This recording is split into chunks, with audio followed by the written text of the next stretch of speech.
अस्सलामुअलैकुम, welcome to my channel. मैं हूँ रबिया आसिम और आप लोग बताएं आप लोग सब कैसे हैं। शुरू करते हैं जी आज का व्लॉग। हर तरफ रमज़ान प्रिपरेशन के व्लॉग आ रहे हैं और एक शायद मैं ही सब व्लॉगर्स में अलग हूँ जो अभी तक रूटीन व्लॉग दिखा रही हूँ।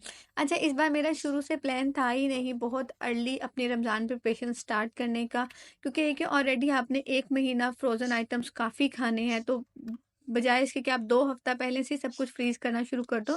मैंने पहले से ही सोचा हुआ था कि मैं लास्ट 2-3 डेज में ही कुछ ना कुछ बना के फ्रीज करूंगी ना। खैर जी, कल से मैंने थोड़ी बहुत रमज़ान प्रिपरेशन स्टार्ट कर दी है। ये आज का दिन है, शाम को करूंगी। आज का व्लॉग आप मेरा देखेंगे जी सुबह से लेके दोपहर तक का ना। यहाँ पे मैंने बच्चों के लंच बॉक्स वगैरह पैक कर दिए थे। अल्लाह हाफिज, बाय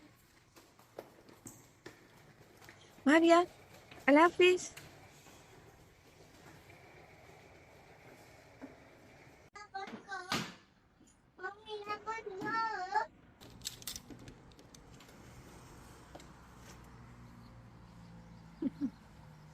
कल यहाँ रात को काफ़ी ज़्यादा बारिश हुई थी, लेकिन अभी सुबह को फिर से धूप निकल आई थी तो अच्छा मौसम हो रहा था, लेकिन मुझे थोड़ी-थोड़ी सी ठंड लग रही थी तो मैंने स्वेटर पहन लिया था। अच्छा, लीज़ा बहुत कम उठती है तो यहाँ पे लीज़ा फिर उठ गई थी, तो वो कह रही थी कि मम्मा मैंने भैया को ना बाय बोलना है। तो फिर वो विंडो में खड़ी हो जाती है जब तक माविया की बस नहीं आती ना।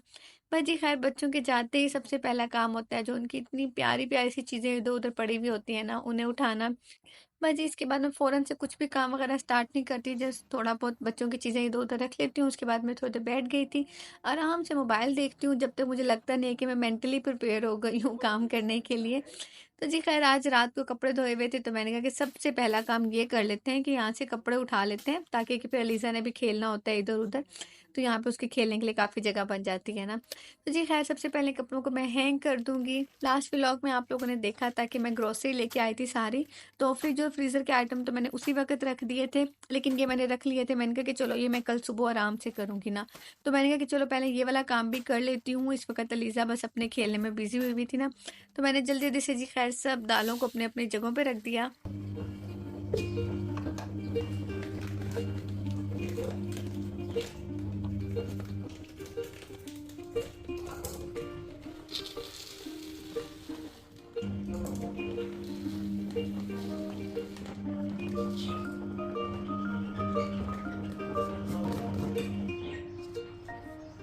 वैसे तो रमज़ान में दालें वगैरह कम ही बनेगी, लेकिन अगर सब कुछ घर पे रखा हुआ ना तो आपको खुद को तसल्ली होती है कि कभी भी किसी भी चीज़ की ज़रूरत पड़ जाए तो वो घर में अवेलेबल है ना।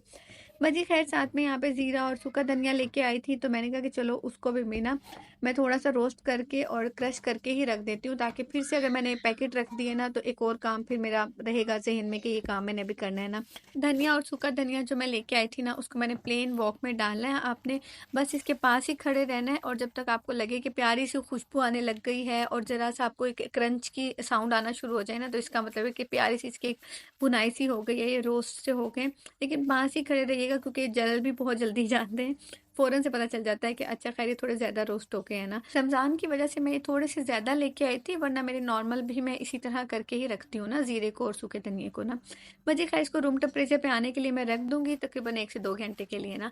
साथ ही यहाँ पे मैं अपने नाश्ते की तैयारी कर लूँगी। मतलब थोड़े बहुत काम समेट लिए थे और फिर मैं अपने लिए नाश्ता बनाऊँगी ना।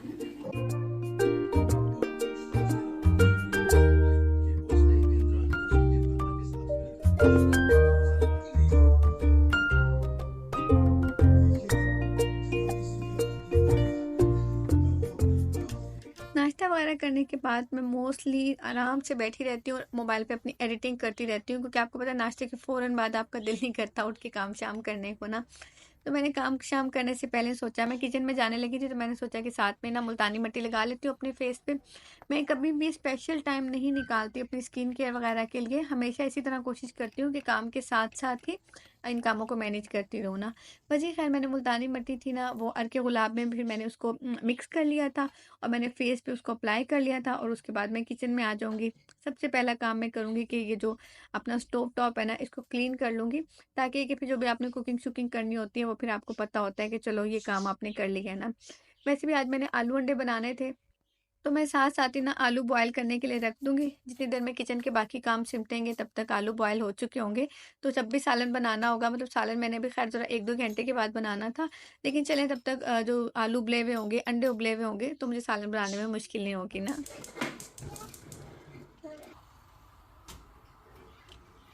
मुल्तानी मिट्टी का जो मैंने फेस मास्क लगाया था, मैं उसको वॉश कर लूँगी। हमेशा कोई भी मास्क लगाएँ तो उसको आपने स्पंज से रिमूव करना है, ताकि वो आपकी स्किन से अच्छे से रिमूव हो जाए ना। अच्छा, मुझे पर्सनली काफ़ी लोगों ने पूछा है कि अब आप बताएँ तो सही कि आपने क्या-क्या बना के फ्रीज़ करना है रमज़ान के लिए ना। तो जी, रमज़ान के लिए मैं बहुत ज़्यादा चीज़ें नहीं बनाती, हमेशा सिर्फ़ आलू के समोसे छोटे बना लेती हूँ, या फिर ज़्यादा से ज़्यादा जो सब्जियों वाले रोल होते हैं ना, वो इस तरह की जो छोटी-मोटी चीज़ें बनाती हूँ। बाकी मैं सब कुछ रमज़ान में साथ-साथ ही बनाती हूँ ना। बल्कि खैर फेस वॉश मैंने कर लिया था, उसके बाद मैं ये थोड़ा-सा अप्लाई कर लूँगी। ये मेरा बेस्ट बेस्ट बेस्ट मास्क है, मुझे बहुत पसंद है। चारकोल मास्क है, पील ऑफ है। आप इसको लगा लेते हैं, उसके बाद ये ड्राई होता है तो आप इसको पील ऑफ करते हैं। बहुत अच्छा मास्क है। इस वक़्त मैं घर की सफाई करूँगी और साथ-साथ ये जो मास्क मैंने लगाया ना, ये ड्राई होता रहेगा। तो इतना आसान काम है, देखें बिल्कुल भी आपको एक्स्ट्रा टाइम देने की ज़रूरत नहीं है। इस तरह करके ये पील हो जाएगा। अगर आपको ये कहीं से ईज़िली मिल जाए तो ज़रूर ले लीजिएगा। आपको किसने कहा क्लीन करने के लिए? हाँ जी, ऊपर देखिए, मम्मा को देखिए, आप क्या कर रही हैं?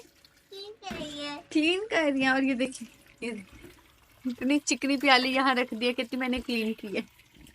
इस टाइम तक बच्चे भी घर आ गए थे, तो मैंने बच्चों को पराठे बना दिए थे और कल के सालन के साथ उन लोगों ने खाना-शाना खा लिया था।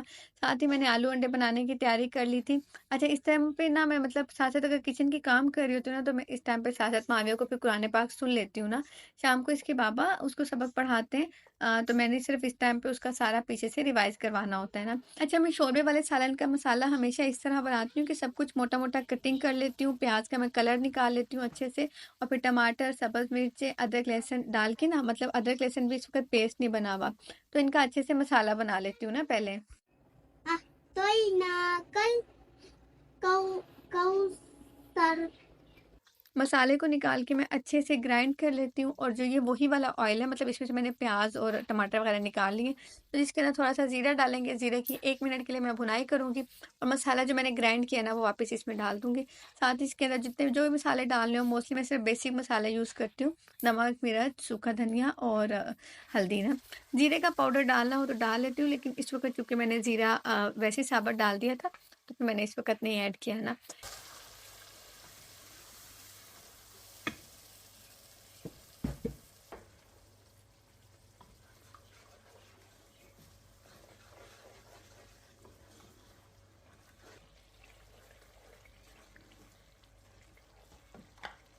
बॉयल किए हुए आलू को आप डाल दें, 2-3 मिनट इसकी भुनाई करें, और आप इसमें अपनी पसंद का पानी डाल लें। अच्छा, इस तरह शोरबे वाला सालन बनाने से जो मसाला है ना, वो इतना अच्छा बनता है, क्योंकि अगर आप वैसे पानी डाल के मसाले को कितना भी गलाएँ ना, वो इतना स्मूथ नहीं होता, और वो फिर शोरबे में आते हुए प्याज़ अच्छे नहीं लगते ना। तो जी खैर, मैं यहाँ पे सिर्फ़ 2-3 जो फ्रेश जो सब्ज़ मिर्ची है ना, वो डालूँगी, थोड़ी-सी जो उसका अरोमा होता है ना, वो मुझे बहुत पसंद है ना।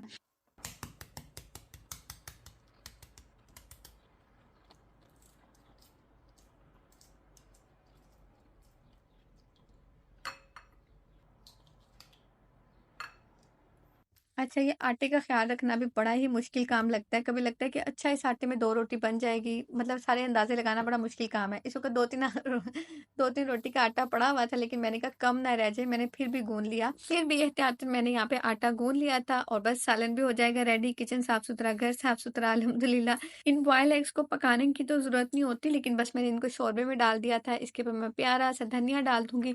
अच्छा, शोरबे वाले सालन में ना आपने 2 चुटकी ना, सिर्फ़ 2 चुटकी सूखी मेथी डाल के देखनी है, इतना अच्छा टेस्ट और इतनी अच्छी खुशबू आएगी ना, सिर्फ़ 2 चुटकी, बहुत ज़्यादा जायका नहीं आना चाहिए।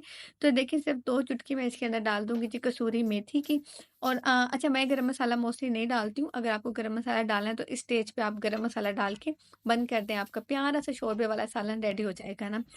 खैर जी, इतनी देर में फिर ये ज़ीरा और जो धनिया था ना, ये भी हो चुका था बिल्कुल ठंडा, मैंने कहा ये काम भी करके रख ही देती हूँ ना। तो मैंने इसको बस क्रश कर लूँगी इसके अंदर और रख दूँगी ना।